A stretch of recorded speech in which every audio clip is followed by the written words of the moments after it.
Diabetes complications మనం మాట్లాడుతున్నప్పుడు gangrene అనేది చాలా ఇబ్బందికరంగా కనపడుతుంది. ముఖ్యంగా పాదాలు కానీ, వేళ్ళకు కానీ భాగాలలో చివరి భాగంలో నల్లగా మారిపోతుంది. ఒక బొగ్గులాగా వేళ్ళు చివరి భాగాలు మారిపోతాయి. మారిపోయి అంటే ఇక్కడ ఒక బ్యాక్టీరియా సల్ఫిఫికేషన్ జరిగిపోతుందనమాట. అంటే ఆ బ్యాక్టీరియా అక్కడ ఇన్వైట్ అయిపోయి ఆ భాగాన్ని పాడు చేస్తుంది.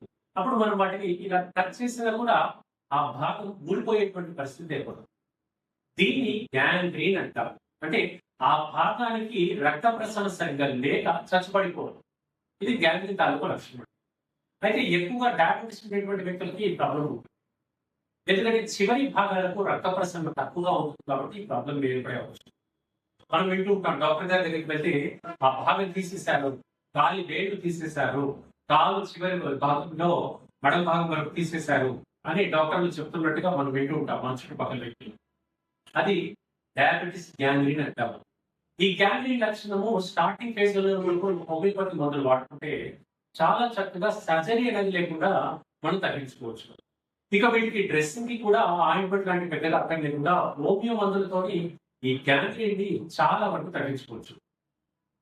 డయాబెటిక్ కాంప్లికేషన్స్ అయినటువంటి డయాబెటిక్ గ్యాంగ్రీన్ కానివ్వండి, న్యూరైటిస్ కానివ్వండి, అంటే పాదాలు తిమ్మిరి యొక్క మంటలు కానివ్వండి, అద్భుతంగా మనం హోమియోపతి మందుల ద్వారా తగ్గించుకోవచ్చు.